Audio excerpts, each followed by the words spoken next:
All right, guys, great to see you guys again. Very pleased with the mindset of our football team, eliminate distractions. We are paying attention to the weather. We're still practicing. If anything gets too dangerous for our football team, obviously we will not practice. But it looks like we're about to practice all week right now, and our plans are to practice all week. And we'll take it day by day. This is a big teaching week for us. We're still a ways away from playing a game. Our guys are still teaching, they're still learning.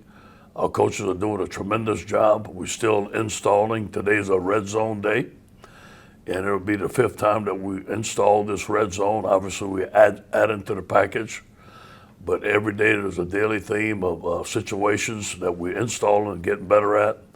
I think his team is practicing very well.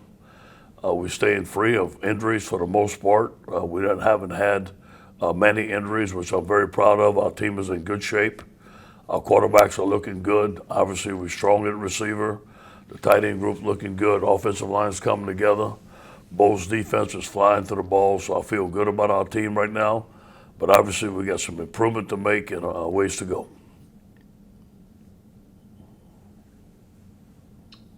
Hey, Coach. Orgeron Gillen here, Fox 8 in New Orleans. I talked to a respected high school coach last week, and I asked him how he's controlling the kids on the weekends, when they're not away from the program. Mm-hmm. He said that if you get a text on a Friday night and get invited to a party, you got to think about when you look at that text, are you going to jeopardize your season for your team? Obviously, the kids started back on campus today with students coming back. What is the message you tell to these kids? Because obviously Tuscaloosa has been having some problems in some other schools. What's the message you give to these kids to focus on the main goal of football in school and stay away from kind of the off the campus stuff? We have to make a sacrifice if we want to play, protect the team. And there's going to be some opportunities that they have. Now, I told them, on Friday and Saturday night, they're off. Get their girlfriend, go on a date, go to, do what you need to do. And then, take care of your business and go home and just have a regular Friday or Saturday night. But we cannot attend parties. We got to wear masks. We don't want to go to parties. But, the guys are going to do things. They're going to hang out together. But want to wear masks, really protect the team. No bars are allowed. No bars are allowed in the season anyway. So they know the general rules. They just got to be careful.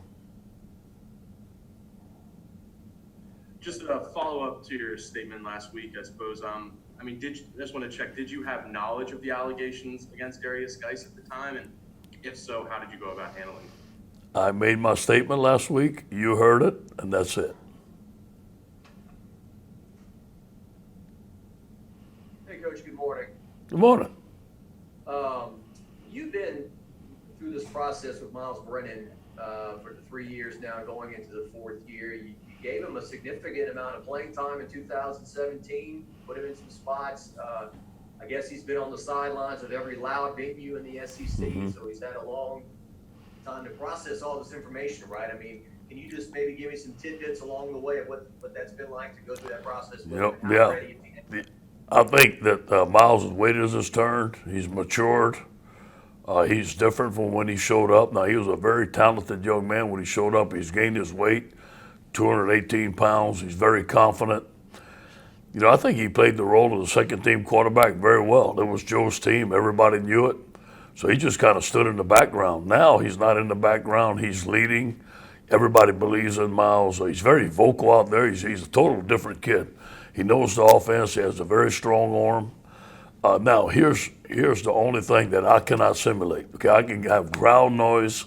I can have all that, but I can't simulate a hostile crowd. Now, with the COVID, I don't know how hostile a crowd will be, or maybe the music playing loud or something like that, especially on an away game. We're going to have to practice very hard and put him in some tough situations and some scrimmages so he's used to it.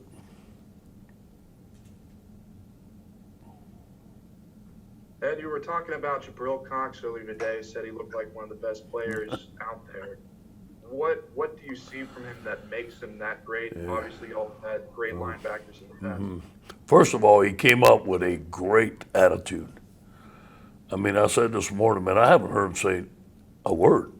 Hey, Coach, maybe if I say hello to him.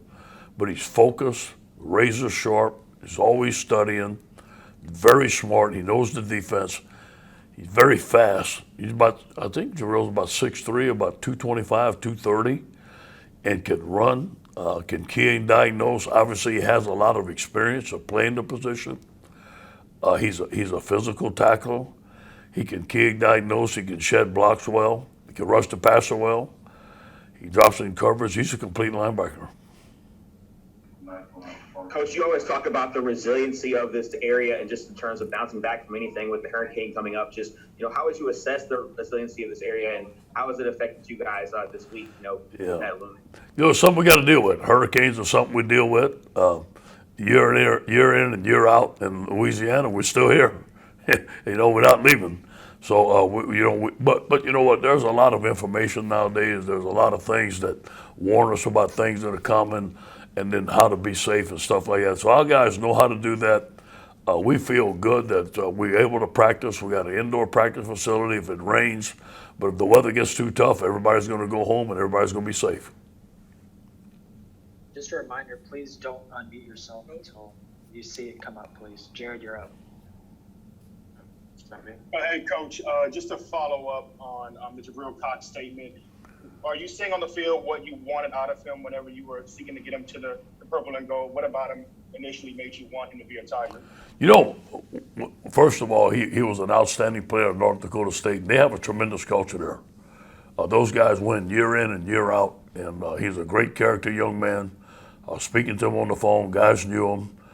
So he came highly recommended. Now, the thing I saw on film is a big linebacker that could run and hit and key and diagnose. I didn't know he was going to be that good. I think this guy is going to have an excellent year at LSU. He definitely is an SEC linebacker. Obviously, he was overlooked in recruiting, but here's his shot. The thing I think that I like most about Jabril is his maturity. I mean, he came in here focused. He was going to win the starting job and be a great player. Hey, Coach, I just have a quick question about, some of your freshman backup quarterbacks. I know you said, time and time again that Myles is, it's his time, but I mean, just kind of how prepared are the freshmen right now, and just kind of how have you seen that battle kind of develop in the last couple of weeks? They're fighting really hard. They're here on their own, studying. I couldn't ask for two better young men as far as character, as far as smarts, as far as talent. TJ Finley's throwing a great ball right now. He has improved in his throwing. Coach Hensming has done a phenomenal job with him. He's having an outstanding camp. And then Max Johnson is doing a tremendous job. Can run. He's a lot faster than I thought he was. He's left-handed, throws a nice ball, very accurate. He's calm in the pocket. But right now, Myles is our starting quarterback. None of them have beat him out, but that doesn't mean that can't happen. We haven't had no scrimmages or preseason games, but things are looking good at quarterback. Now, we got to stay healthy. We only have 3 scholarship quarterbacks.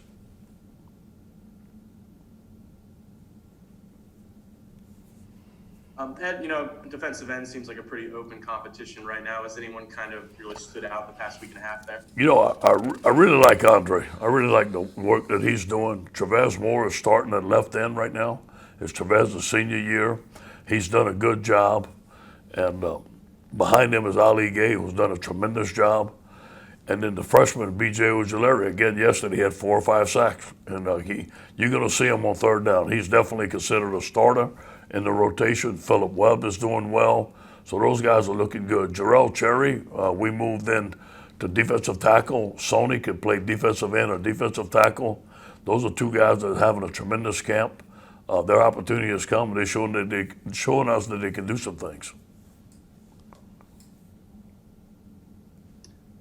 Hey, Coach, I was curious after a couple of weeks and what you knew from the summer about the sophomore linebackers. You've got 3 of them. They're all pretty talented. Yeah. I know Kevin's talked about, a timeshare of sorts, but have you seen their game jump a bunch from being newcomers to now? Yeah, no question. Obviously, Damone Clark is doing a tremendous job. Michael Baskerville doing a great job.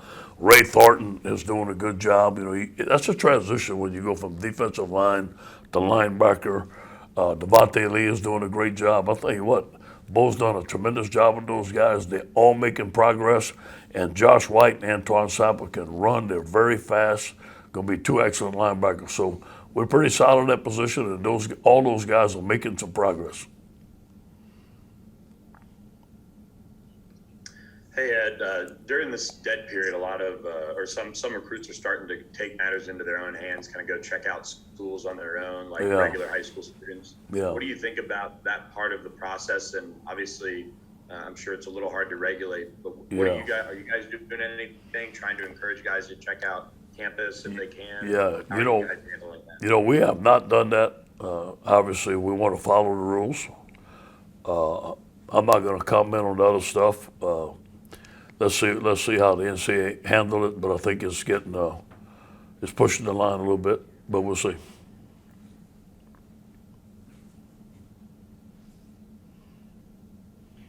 Hey Ed, that third wide receiver position outside of Terrace Marshall and Jamar Chase, who's standing out there so far in preseason? Well, obviously Racing McMahon. Racing's doing a great job. Racing's going to be a starter for us. John Trey Kirkland's doing. Bute's doing a good job. All those guys are doing a great job. I feel that we really, really talented at the wide receiver position, and the guy that I'm really is impressed with is Moore. Man, he has done a great job from Rummel High School. I think that he is going to have an excellent freshman year.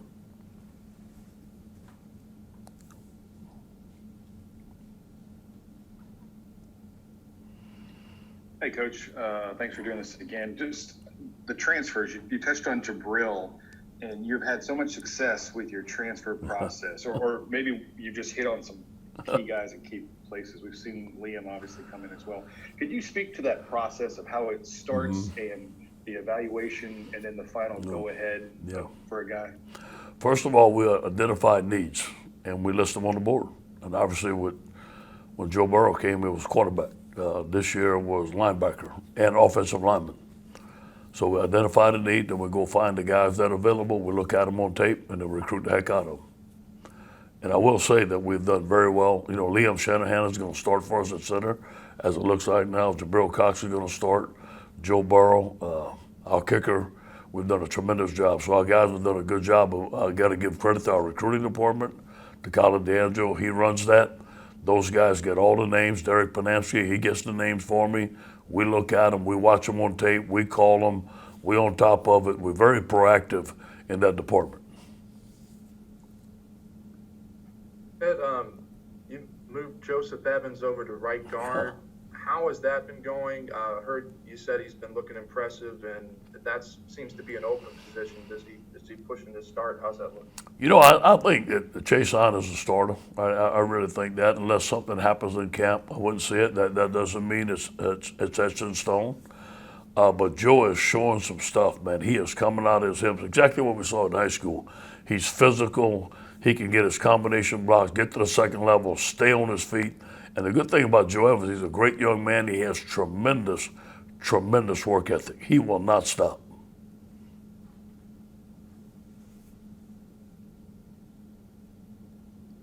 Yeah, Coach. Kind of keeping along that offensive line. Last year you guys brought in a couple really highly touted guys: Cardell Thomas, Anthony Bradford. Where are you seeing those guys develop? Yeah, those guys are a little bit behind right now. Now Cardell has lost some weight. He's faced some injuries. They're a little bit behind. Anthony's still battling the weight problem. Those guys right now are not in it too deep. Obviously, they still earn their way up. But I talked to them the other day about picking them up. I still believe that those are two tremendous young men, and they can be outstanding players for us, but they have some things they have to improve on. Hey, Coach O, this is Garland Gillen again. I know you talked a lot about Arik Gilbert, and when we finally got to see video of him, he looks like a man's man. I mean, just a big dude. I know Derek Stingley Sr. said off the bench this morning that he blew right by Derek on a route. Once you got him on campus and now you see him with pads on, what kind of dangerous weapon is this guy going to be? And he can play wide receiver, everything for this team. Arik is the type of tight end we've been looking for to stretch the field. Yesterday, we ran a vertical route right up the field. He beat the Mike linebacker, touchdown. That's a dagger in the heart to the defense. But we can spread him out. He can play X. He can play Z. He's a good player. He's a physical player. 6'5", 251. We have red zone today. I mean, just like in the backyard of Solid Foods, right? Just throw it out, oop, catch it, and touchdown, right? So there's a lot of things that he can do, but he's a tremendous young man. I was leaving the office on Sunday. He was coming to study tape on his own. Very, very driven. I think he's going to be an excellent player for us. The thing I like about the tight end position is we switch the mindset of our tight ends are blockers. Our tight ends are now receivers. They can stretch the field. They're athletes, and they can block. Hey, Coach, is there any scenario where we're looking for a number three? Can you say that again?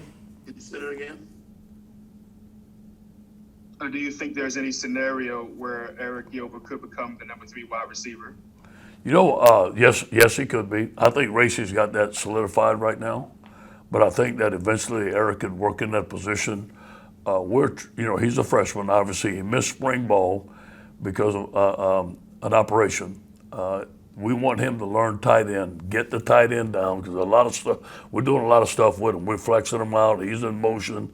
He's got to do this on this play, do this on this play. So we want him to learn the tight end position and get good at that. Then eventually we can move him out, and yes, he could be.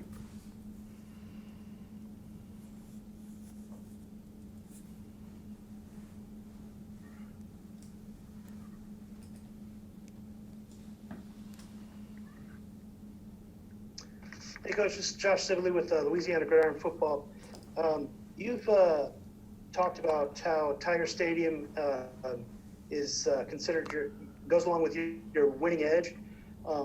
How would not playing playing inside a stadium at not full capacity go along with that winning edge? Definitely, we'd have to make an adjustment in our mindset for sure. And I do believe whatever crowd that they're going to have is going to be a winning edge, because they're going to be loud and proud, no question.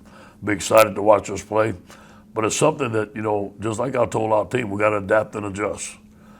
This is a different time for us, but that doesn't mean we can't play football. That doesn't mean we can't be focused and execute just the way we have to create our own emotion. And I know our players are used to doing that. You can see us come to practice, we're clapping, we're loud. So we just got to have to be extra emotional.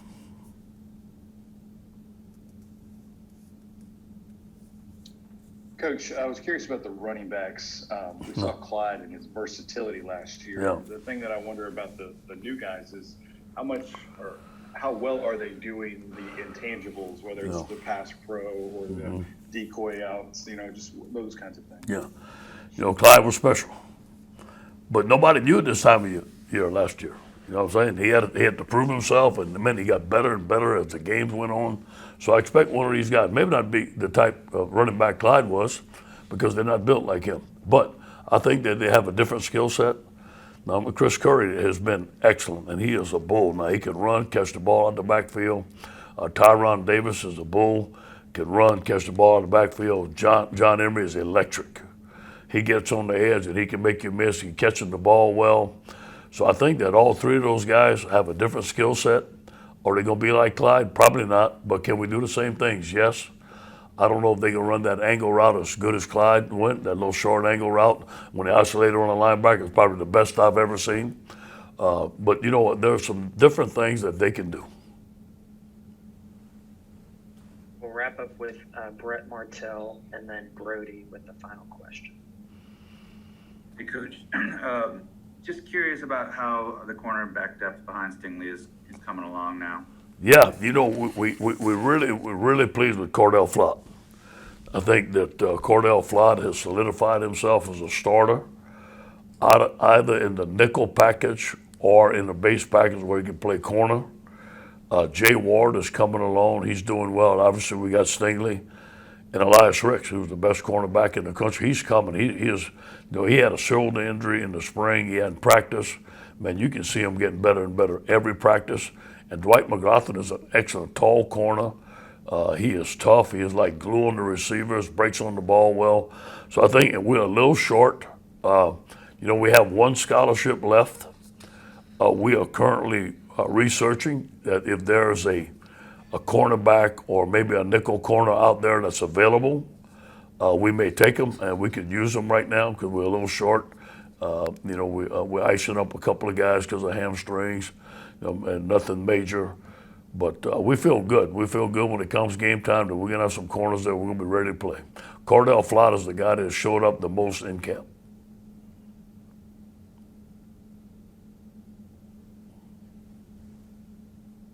And to build on that, I guess at safety, I mean, next to Jacoby Stevens, out of those other group of guys, has anybody else really stood out? Yeah, Mohampton's gotten in good shape. He's lost a lot of body fat. He's leaner.